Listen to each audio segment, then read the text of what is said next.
আসসালামু আলাইকুম। Engineer next বিডির পক্ষ থেকে সবাইকে স্বাগত জানাচ্ছি। বহু প্রতীক্ষিত যেটাকে বলে লং আওয়েটেড বিপিএসসি উপসহকারী প্রকৌশলী সিভিল ১০ম গ্রেডের এমসিকিউ পরীক্ষার রেজাল্ট অবশেষে প্রকাশিত হয়েছে। তো চলুন এই ফলাফল নিয়ে বিস্তারিত আলোচনা করা যাক। তো আমাদের এই আলোচনাটা শুরুই করতে চাই একটা খুব গুরুত্বপূর্ণ কথা দিয়ে, যেটা আমাদের সবার মনের কথা। ডিপ্লোমা ইঞ্জিনিয়ারদের ১০ গ্রেড কোনো অনুগ্রহ নয়, এটা আমাদের ন্যায্য প্রাপ্য। এই অধিকার আদায়ের সংগ্রামে আমরা সবসময় আপনাদের পাশে আছি। আর ঠিক এই অধিকার আদায়ের পথেই একটা বড় খবর চলে এসেছে।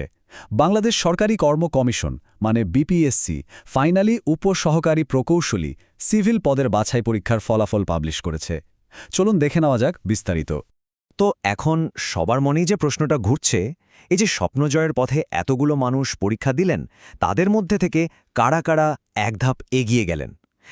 ঠিক কতজন এই কঠিন পরীক্ষায় পাশ করলেন? আর সেই অপেক্ষার পালা শেষ। আমি খুবই আনন্দের সাথে জানাচ্ছি যে মোট ১৯৬১ জন, ১৯৬১ জন ক্যান্ডিডেট এই এমসিকিউ পরীক্ষায় পাশ করেছেন, যারা এই স্বপ্নজয়ের অংশীদার হলেন। ইঞ্জিনিয়ার নেক্সট বিডির পক্ষ থেকে আপনাদের সবাইকে মন থেকে অভিনন্দন। আচ্ছা, তো চলুন এবার আমরা একটু পরীক্ষার কিছু গুরুত্বপূর্ণ পরিসংখ্যান দেখে নিই। একেবারে অফিসিয়াল সোর্স থেকে যা যা তথ্য পাওয়া গেছে সেগুলো এক নজরে দেখে আসি। এই যে দেখুন, স্ক্রিনে আপনারা এখন সরাসরি বাংলাদেশ সরকারি কর্ম কমিশনের অফিসিয়াল নোটিশটাই দেখতে পাচ্ছেন। এখানেই কিন্তু একদম পরিষ্কার করে রেজাল্ট পাবলিশের তারিখটা দেওয়া আছে, ২ মার্চ ২০২৬। তথ্যটা ১০০% অথেন্টিক। এই যে আজকের ফলাফল, এর পেছনে কিন্তু একটা লম্বা জার্নি ছিল, তাই না? চলেন সংক্ষেপে একবার সেই জার্নিটা দেখে আসি। নোটিফিকেশন আসা থেকে শুরু করে পরীক্ষা হওয়া পর্যন্ত পুরো ব্যাপারটা কিন্তু বেশ সময় সাপেক্ষ ছিল। এই টাইমলাইনটা দেখলেই পুরো ব্যাপারটা পরিষ্কার হয়ে যাবে। দেখেন, যাত্রাটা শুরু হয়েছিল কিন্তু সেই ২০২৫ সালের ১৩ই ফেব্রুয়ারি, যেদিন সার্কুলারটা আসে। তারপর লম্বা একটা প্রস্তুতির পর পরীক্ষাটা হলো এই বছরের ২২শে জানুয়ারি। আর সব অপেক্ষার অবসান ঘটিয়ে ফলাফল আসলো এই ২ মার্চ। তো এমসিকিউ তো হলো, এখন সবচেয়ে জরুরি প্রশ্নটা হচ্ছে সামনে কি করতে হবে। যারা পাশ করেছেন বা যারা এবার সুযোগ পাননি, দুই দলের জন্যই কিন্তু পরের ধাপগুলো সম্পর্কে একটা পরিষ্কার ধারণা থাকাটা খুব দরকার। প্রথমেই বলি, যারা পাশ করেছেন তাদের জন্য আপনাদেরকে অনেক অনেক অভিনন্দন। কিন্তু আসল চ্যালেঞ্জ কিন্তু মাত্র শুরু হলো। এখন আর এক মুহূর্ত নষ্ট করা যাবে না। সেলিব্রেশন ঠিক আছে, কিন্তু ফোকাসটা রাখতে হবে রিটেন পরীক্ষার প্রস্তুতির ওপর। পুরো দমে লেগে পড়ুন। আর আমার যে ভাই বোনেরা এবার সফল হতে পারেননি, তাদের উদ্দেশ্যে আমি বলবো, মন খারাপ করার কিচ্ছু নেই, একদমই হতাশ হবেন না। মনে রাখবেন, একটা পরীক্ষার রেজাল্টই কিন্তু জীবনের সব কিছু না। নিজের ভুলগুলো থেকে শিখুন, নতুন করে প্রস্তুতি শুরু করুন, ইনশাআল্লাহ সাফল্য আসবেই। এখন প্রশ্ন হল, এই লিখিত পরীক্ষার প্রস্তুতিটা কিভাবে আরও গোছানো যায়?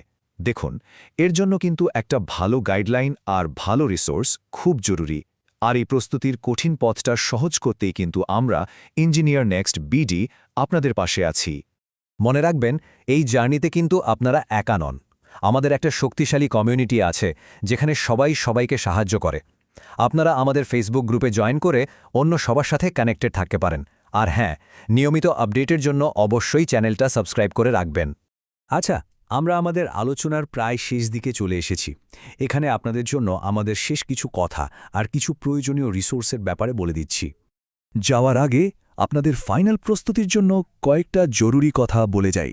প্রথমত, এই বিশ্লেষণটা যদি ভালো লাগে অবশ্যই একটা লাইক দেবেন আর অন্যদের সাথে শেয়ার করবেন। দ্বিতীয়ত, পরের সব আপডেট যেন মিস না হয়, সেজন্য চ্যানেলটা সাবস্ক্রাইব করে রাখুন। আর সবচেয়ে গুরুত্বপূর্ণ যে বিষয়টা, রিটেন পরীক্ষার জন্য কি কি বই পড়তে হবে তার একটা কমপ্লিট লিস্ট আমরা এই পোস্টের প্রথম কমেন্টে দিয়ে দিয়েছি, ওটা দেখতে ভুলবেন না। আপনাদের সবার জন্য অনেক অনেক শুভকামনা।